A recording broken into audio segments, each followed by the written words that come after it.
Buenos días, a tus órdenes. A tus órdenes. ¿Cómo va el PAN en las 40 horas? ¿Hay posibilidad de alguna modificación real?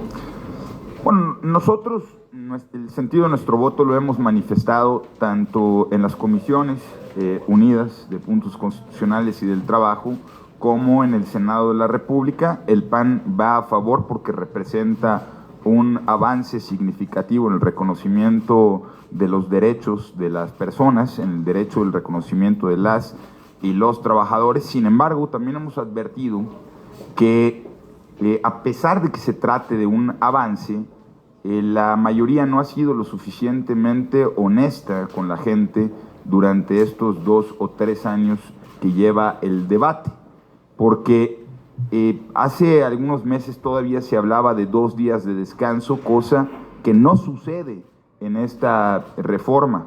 Nosotros consideramos que sí es posible hacerlo, además generando un plan de apoyo a las MIPYMES, que tampoco se considera, y creemos que ese es el estado ideal. Creemos, sí, como las empresas grandes tienen la capacidad de solventar y sostener esta reforma, quizá en lo inmediato en muchos sectores, también es cierto que debemos de tener un plan sumamente completo para apoyar a los micro y pequeños empresarios, a las medianas empresas también, y esto haría mucho más sensible esta reforma constitucional, porque también tenemos que cuidar la fuente del empleo de calidad de las y los mexicanos. Por lo tanto, creemos que eso es lo oportuno. Miren, en esta reforma, el gobierno, como en otras, pretende literalmente, como se diría coloquialmente, pues que la iniciativa privada se la trae toda. Pues es que el gobierno también tiene que apechugar, el gobierno tiene que hacer un plan para que no se pierda ningún empleo en las micro, pequeñas y medianas empresas. Y voy más allá. Si queremos hablar del derecho de los trabajadores y de las trabajadoras de este país, no se vale solo pedirle a la iniciativa privada. Qué bueno que se esté creando este derecho, pero ¿qué va a dar el gobierno para que los trabajadores estén mejor? Nosotros hoy vamos a insistir en que el derecho al aguinaldo se reconozca en la Constitución y se reconozca que es un derecho sin impuestos. El gobierno también tiene que poner de su parte para aliviar la crisis que viven millones de familias en este país. Vamos por un aguinaldo constitucional y vamos por un aguinaldo libre de impuestos. ¿Cuántas reservas tienen inscritas? No hemos inscrito las reservas porque no ha iniciado el debate. ¿Y a qué hora calculan? ¿Perdón? ¿A qué hora calculan que termine el mismo debate? Francamente, Mau, me gustaría darte una opinión sobre horarios, pero para eso tendría que conocer cuántas reservas registró cada grupo parlamentario. No existe en este momento ese registro porque no ha iniciado el debate, pero yo estimo que sí nos va a llevar a la noche. La estimación del PAN en cuanto a la reforma electoral, la presidenta ha anunciado que no llegan a un acuerdo con PT y Verde. No veo que de aquí a mañana las posturas cambien. ¿Habrá o no reforma electoral? Mira, la verdad, Maru, yo creo que eso más bien lo tendrán que contestar los coordinadores de esos grupos parlamentarios. Sin embargo, yo hago dos señalamientos precisos. Primero, que se hablan de mesas de diálogo y que hasta el momento ninguna fuerza política distinta al oficialismo conoce o ha formado parte de los mismos. Como lo dije hace algunos meses, cuando la secretaria de Gobernación se comprometió a que no habría iniciativa sin hablar con todas las fuerzas políticas, faltó a su palabra y eso se hace patente nuevamente en este momento. Segundo, yo decidí hace algunas semanas, y a muchos de ustedes les extrañó, no participar de esa especulación. Y yo les decía que yo le tenía muy poca fe a los pronósticos de la fracasada comisión para dicha reforma, porque desde la cerrazón empezaron a hablar de imposiciones, pero pues terminaron en el soliloquio de Pablo Gómez, que pues ya trajo a la nación hasta este momento. Primero dijeron que presentarían la reforma en septiembre, luego en octubre, luego en noviembre, luego en diciembre, luego en enero, luego el primer día de febrero, luego el 15 de febrero, luego que ayer, luego que mañana. Discúlpame si en este momento mejor no doy mi opinión. La paz en el país después de la captura del domingo, dice el Gabinete de Seguridad que todo está tranquilo y la gente en Guadalajara tiene miedo.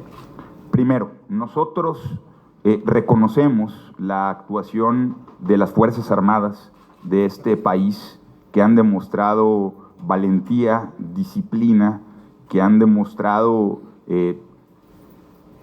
ser una fuerza útil para el país y que han combatido de frente a uno de los líderes más peligrosos que haya conocido el planeta. Segundo, nos solidarizamos con las familias de aquellos elementos de las Fuerzas Armadas que perdieron la vida en esta intervención, en este operativo. A todos ellos nuestra solidaridad y nuestra gratitud por lo que sus familias han hecho y han entregado por este país. Nadie puede escatimar en el reconocimiento a la valentía de aquellos elementos y en las condolencias y solidaridad para esas familias. Dicho esto con toda esa claridad, también es prudente señalar, lo dijimos desde el primer momento, no escatimamos en reconocer la intervención en el operativo, pero también creemos que hizo falta prevención en muchos puntos del país, incluyendo al propio estado de Jalisco. Nosotros creemos que la pacificación del país y la tranquilidad de las familias pasa por tener información oportuna. Lo que no se vale es negar la realidad, decirle a las familias que todo está tranquilo, y mientras las carreteras han tenido decenas de vehículos y tráilers incinerados que permanecen ahí, y existen de momentos intermitencias en toma de las carreteras, creemos que lo responsable es informar a la población de manera oportuna. Pues a ver, nosotros no creemos que las cosas se solucionan de un día para otro, al contrario, nosotros fuimos los primeros en decir que capturar, abatir, neutralizar a una cabeza de un cártel, pues no lo soluciona todo, pues es que eso es lo realista. Por eso nosotros insistimos en nuestro llamado a tener estrategia completa para poder enfrentar esta situación desde la raíz. Y que quede claro, no solo me refiero a los delincuentes que andan armados aterrorizando a la ciudadanía, me refiero también a los delincuentes que forman parte de estructuras gubernamentales que han facilitado información, que han facilitado el tránsito o que son cómplices de aquellos cárteles. A esos que permanecen en las estructuras de gobierno infiltrados también tienen que tener todo el peso del Estado, y por eso vamos a insistir, como lo dijimos desde hace más de un año, en que es urgente realizar una reforma que combata la narcopolítica y que haga que el crimen organizado saque las manos de estructuras gubernamentales. Diputado, buen día, diputado. Pues como que ahí son una simbiosis que se tiene, ¿no?, entre autoridades y el crimen organizado en todos sus niveles, porque, por ejemplo, el caso más reciente, lo de Tequila. Sí, claro. Sin el consentimiento de la autoridad, y que él mismo podría ser el líder de este grupo criminal que se dedicaba a la extorsión a empresas y a comerciantes. Ahí, ¿cómo le haces? ¿Cómo le hace la autoridad cuando son juez y parte?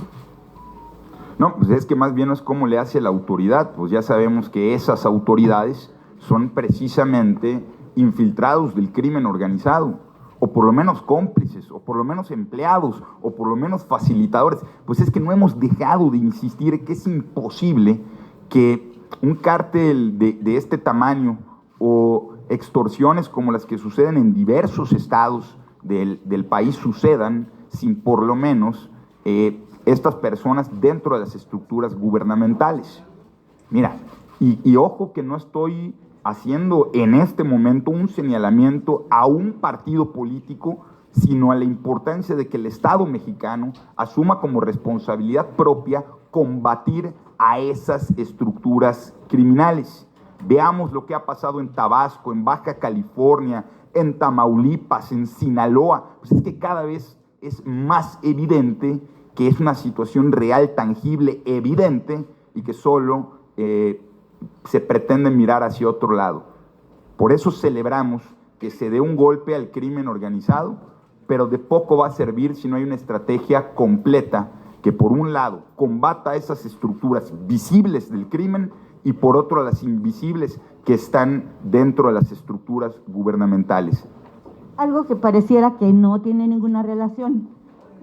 Se pospuso nuevamente la llegada de la iniciativa de la presidenta Sheinbaum. Lo comentamos ahorita. Sí, pero yo voy al tema. En esta se dice que una parte importante va a ser, pues, evitar que el dinero del crimen organizado siga llegando, no que llegue, porque ya está. Entonces, si en esta reforma no se pone estrictamente lo que tiene que suceder para que no se financien las campañas, para que no se pongan gobiernos, pues vamos a seguir viendo lo que está sucediendo hasta hoy, ¿no? Y esto tiene relación también porque hace unos días se difundió cómo Adán Augusto recibió 10 millones de pesos del Fondo de la Vivienda, que es para trabajadores. Entonces, aquí, ¿cuál es el sentido, cuál es el mensaje que tiene que haber para que precisamente esto ya no siga? Fuimos los primeros en poner el tema sobre la mesa y hasta el momento no ha tenido eco en la mayoría. Nosotros hemos establecido líneas de acción legales en 3 sentidos particulares. Primero, la sanción a la narcopolítica, de la que hablé hace un momento.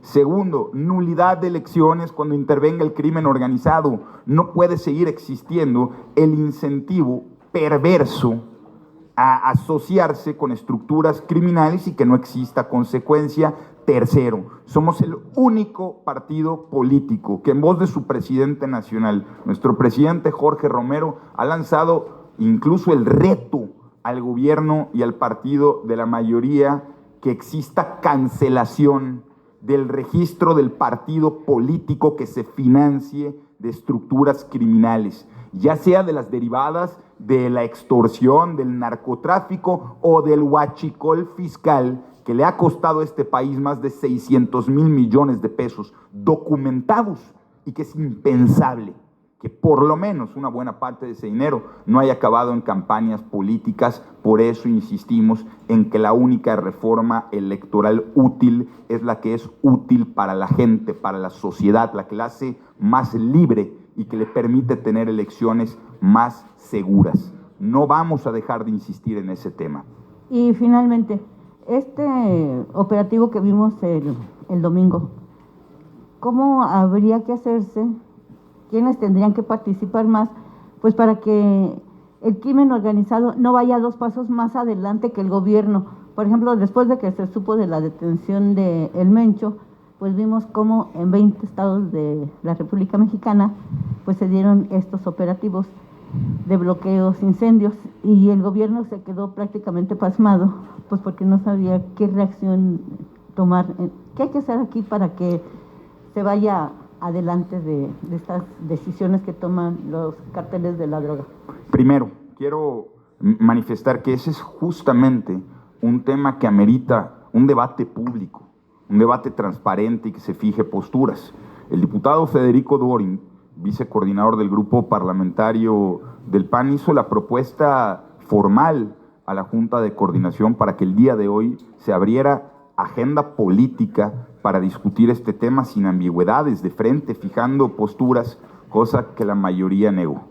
Segundo, nosotros, lo voy a decir con pocas palabras, para no caer en la posibilidad de interpretación, lo repito, reconocemos la actuación de las Fuerzas Armadas y su valentía en el operativo para enfrentar al líder criminal más peligroso. Segundo, creemos que se debieron de haber tomado prevenciones en distintos puntos del país para evitar el terror entre la sociedad y garantizar la tranquilidad de las familias. Tercero, creemos que ha hecho falta desde el primer momento hasta ahora información oportuna de parte del gobierno. No basta con decir que todo está bien. A ver, no somos ingenuos. Cuando se combate a un grupo criminal puede haber consecuencias, puede haber coletazos, y es indispensable que el gobierno actúe con toda su capacidad, que no ceda a las presiones del crimen organizado, pero que mantenga informada a la sociedad de manera oportuna.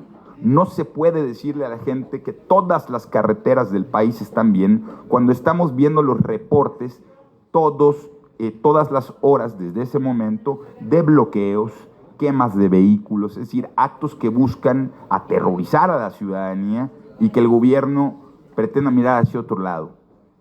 Reconocemos la actuación, creemos que se pudo haber hecho más en los otros estados para prevenir este tipo de actuaciones que eran previsibles, y creemos que el gobierno debe de actuar con mayor transparencia en la información que ofrece a la población civil. Muchas gracias a todas y a todos.